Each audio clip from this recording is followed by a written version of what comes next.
called branding, David. Oh.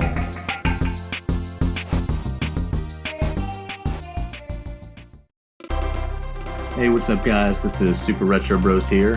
Michael speaking. And old David to the left of me. I can speak for myself, Michael. Thank you. You better believe it. We're going to be doing some DKC2 today. Okay.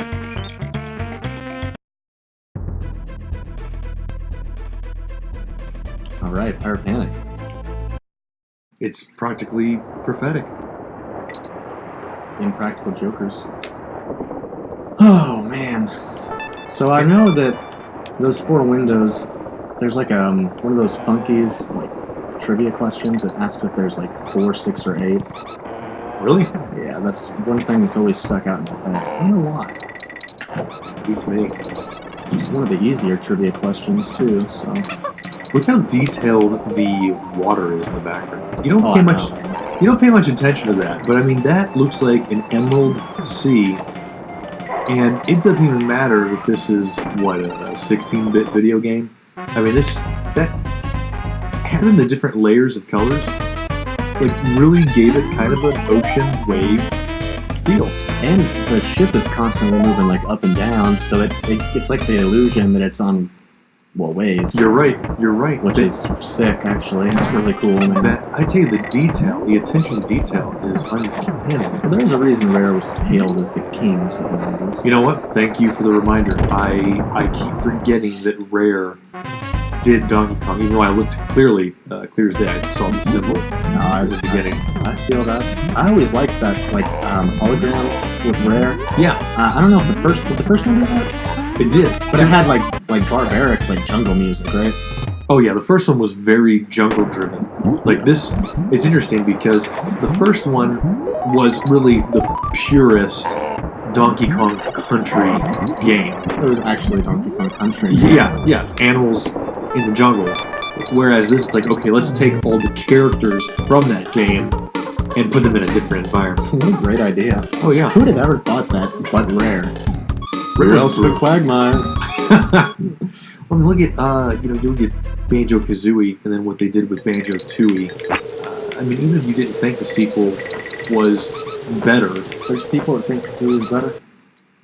Well, I mean, look at the Donkey Kong Country game. I mean, it's like, anybody could argue which of the original 3 was the best one. But one thing I think that, like, nobody will deny is that all 3 of them were made with high pristine quality. Very different games, different environments, but all still feeling like they are part of the same franchise. But they weren't, like, mundane.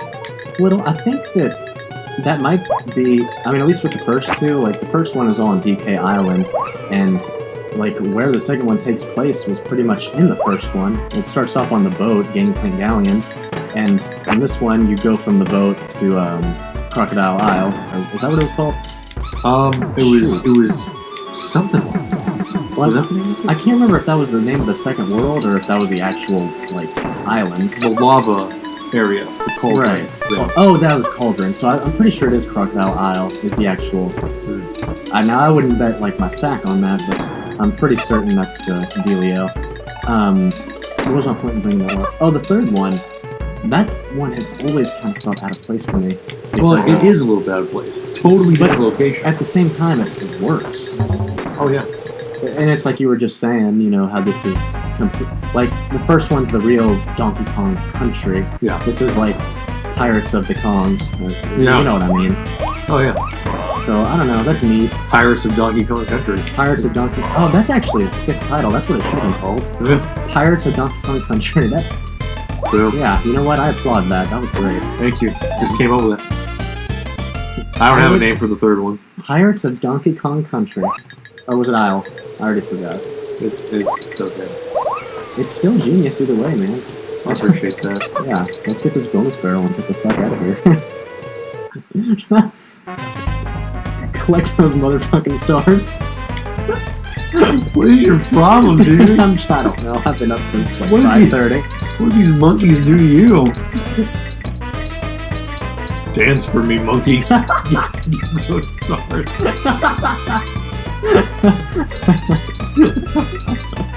Oh my god. This is terrible.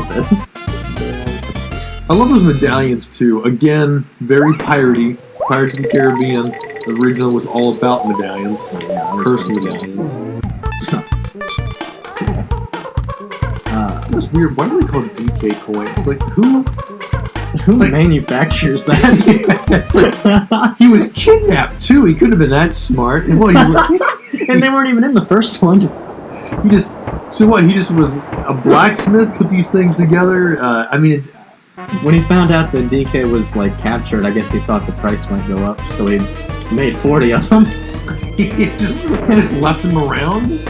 You know what? I'm trying to make sense of it, man. Not only that, but it's like, and it wasn't on DK Island. None of these are on DK Island. Like, who boarded the ship and left like 10 of them around?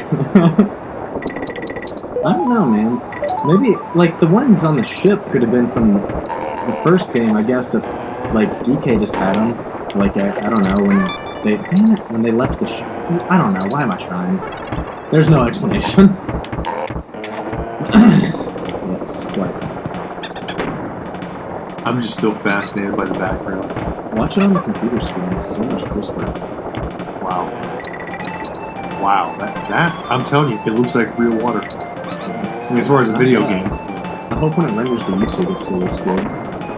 If you guys are watching and it looks like shit, it looks good for us. Right? It's sort of like breaking the fourth wall by saying, well, when it gets uploaded to YouTube... How many hours did you do? Not very many. I stayed up playing Luigi's Mansion. It's a good game. It was very good. Oh, dude, before you leave, I gotta show you how it looks like with the HD MI cable, the converter box. When I record it, it still doesn't... I don't think it goes past 480p or 480i because it physically can't output that much, as far as I know. But, like, damn, it still looks a lot better than normal. Like, using that box I have every day. I don't know where it is, but... Yeah, it looks good. Just remind me to show you. I will do that. The sky is purple. Yeah, I think it's sunset. I guess the ship is so big, you travel 2 levels, it's already, dusk. And look how the sun is actually setting as you are moving through the level. Oh, I didn't notice that. That's actually really cool. I don't even know who during the time of the Super Nintendo era was this attention to detail, except Rare. That was in the first one too, right? The first level, as you went through, it went to night. You're right. What was that level called? Something Hijinks. Jungle Hijinks? Jungle Hijinks. And then this one was just Jungle Jinx and The Lost World. Yeah, I think you're right, actually. That level was a lot harder. Yes, it was. And I am going to say, because it's Rare, that was not a lack of ideas. That was them kind of bringing it full circle to the first game. Kind of like yin and yang. Yeah, but then they made another one. They did? Donkey Kong Country 3. Why would they have to make... I thought you meant borrow the name. Well, okay, maybe coming back full circle wasn't the right phrase. It was kind of like paying homage. Yeah, exactly. I don't even know why I brought up the question if I need to answer. Sorry. I don't want to go to work tomorrow. It's okay, dude.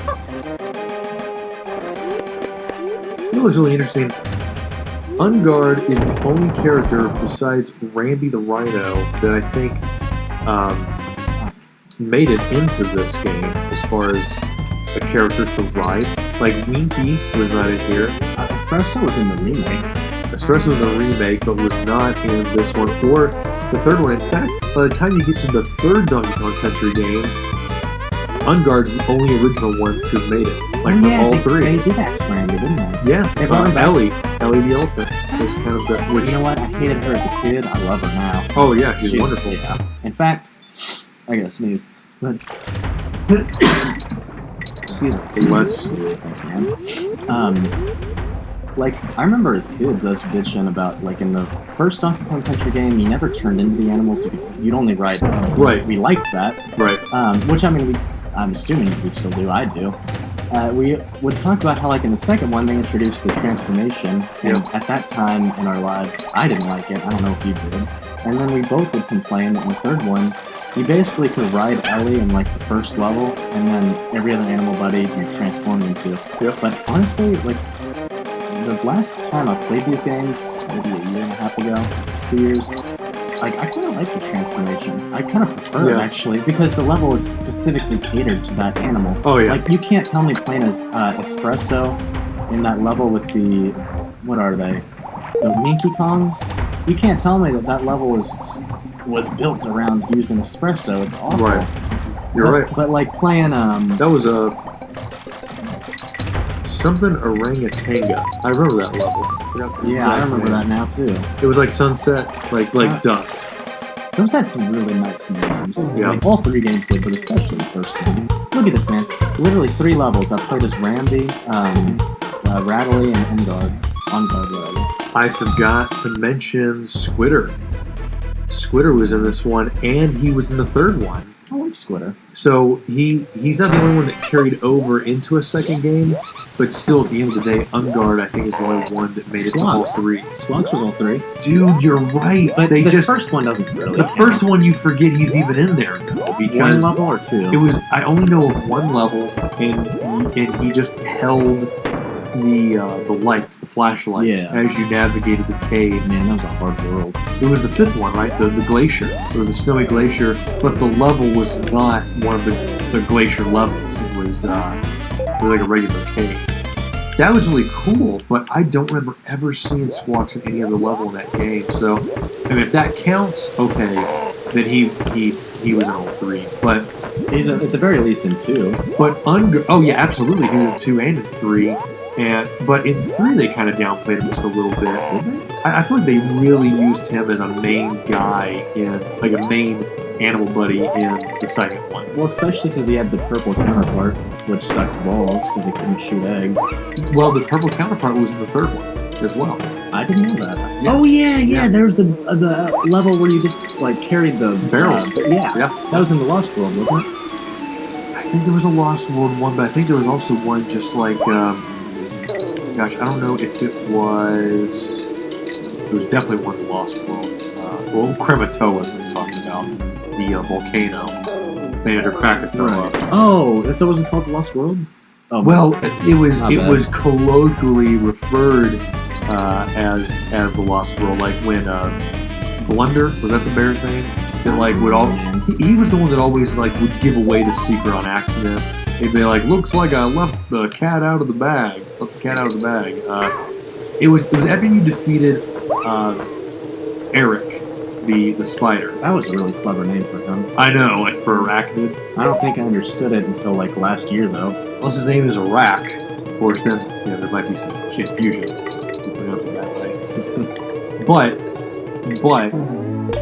when you beat him, remember that's how you got the parts to get the new vehicle, the new boat. That was an awesome gimmick. I forgot about that. That was a great feature of that third game, and it was totally refreshing.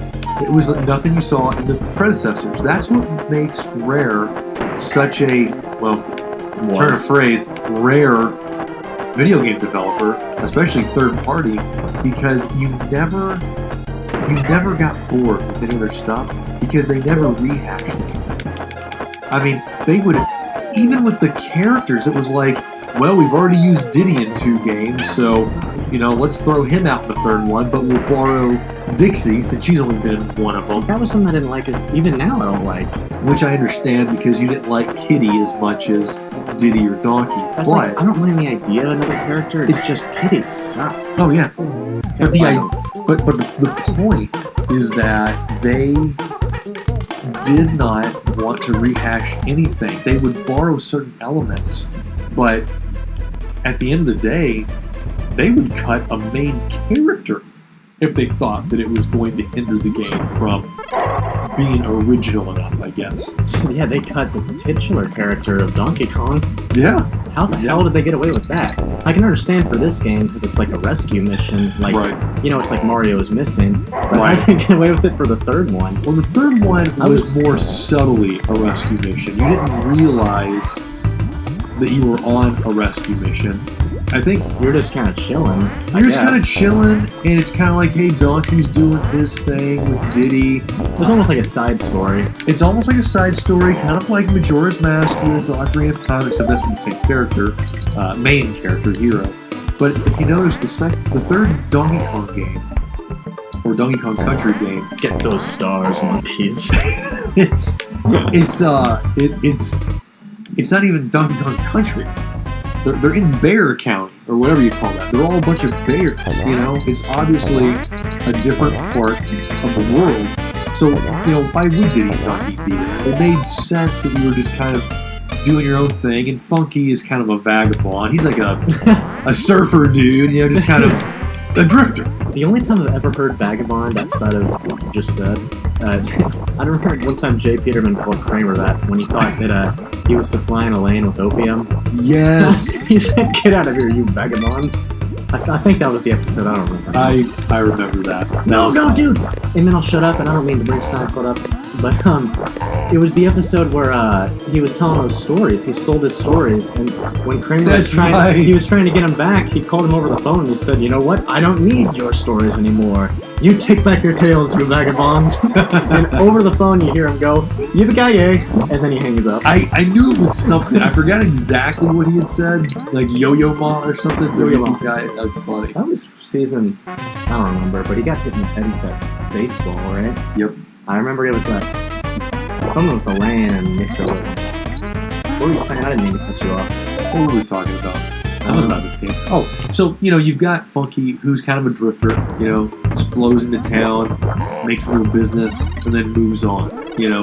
That's why he's always doing kind of something a little, sort of the same, but still kind of different in each game. Always aviation on the side. Yeah, Which is crazy. That's cool. yeah, it's awesome, you I know. like in this one how you literally are on like an airplane wing, like in the middle of the sky. Oh, yeah. It's sick. Oh yeah, it really is. It's really cool, man. And then he's got like his own little shop in the third one. And that's really cool. So it's like, okay, so you've got some naval background as well, not just aviation. Oh, right. You know? Yeah. But the point is, the story is set up to be in a different part of the world. And it's like, okay, you're just kind of hanging out, visiting some family. For whatever reason, Wrinkly Kong lives, you know, in the bear country. Yeah, what the fuck? You know? But what was interesting about it was you realize, well, the bears need your help. Because obviously, There we go. there's been some funny business going on. You later discover that it's K. Rool, because if you remember, you can ask Bazaar at his shop, because he owns a bazaar. You can ask him the question, who owns the castle? Of course, you never even see the castle until you actually... yeah. Remember that? Yeah. I do remember that. But you're like, what castle? Until you get there, you're like, what castle? And then you find out it's K. Rool. So it's like... Does he say K. Rool or does he say No, K. he just says that he went up there and he saw a sign that said, you better scram, and then he ran away. It's funny, but it actually kind of scared me as a kid. I Like, bet it that's did. it's kind of because it's like the faceless enemy, kind of like in Dunkirk. You never really see the enemy, and that's what makes it all the more suspenseful. Because it's like you don't know what to expect. You know, it's almost like an eloquent jump scare. You know, it's like the better version. So with this, I hate that. I hate that anticipating anxiety. oh yeah, It's just terrible. there's nothing scarier than just the unknown. That's why And- people are scared of the dark. Well, precisely. Because it's like, you know, there's nothing there, but there's always that itch in the back of your head that there might one day be something there. And this Which is is that day. absolutely possible, by the way. Well, yeah. I mean, sure. I mean, even I guess a quantum physicist would say it's possible. But I love this music, by the way. No, it's one of the best. I heard this kick-ass remix. I gotta send you the link. Wait, was it like jazzy or was it like No, a? it was like techno. It was like. I was gonna say, music. I wasn't gonna say the word techno, but it's along those lines. What's the word I'm looking for? Stoner music. What's it called? Stoner. Oh well. That's okay. not what I think about. Well, that's a nice colloquial version. Good night. I can't believe I survived. What was I gonna say? It was called? not Dubstep? Not dubstep. Thank you. Is it dubstep? Not really. Not really. Like, Because I've heard kind of dubstep. on the fringe. Have you listened to dubstep soundtracks of Nintendo music, especially Donkey Kong Country? A little bit. It's insane. I don't mind I love dubstep. It's just like, I love it. you know, since we're pianists, it's not like it's something I actively listen to.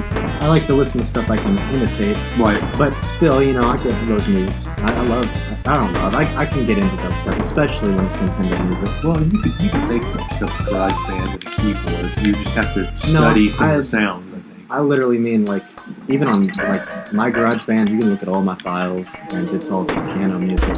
Oh, It's right. Some vocals. That's funny. That's all I care to play. That's Right, all. That's same. Yeah, it's like that's all you really want to make. Dude, okay, get this. I Miss a Bone Sparrow. baby where that banana was. I'm gonna go. Just slow down. I have a confession to make. I've got to get this off my chest. Wait, am I in trouble?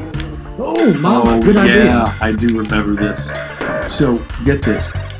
I am working on a rendition Sweet, good call, brother. of a song. Okay. Well, obviously my own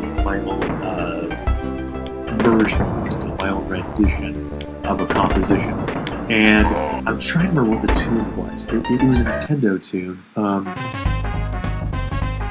I remember.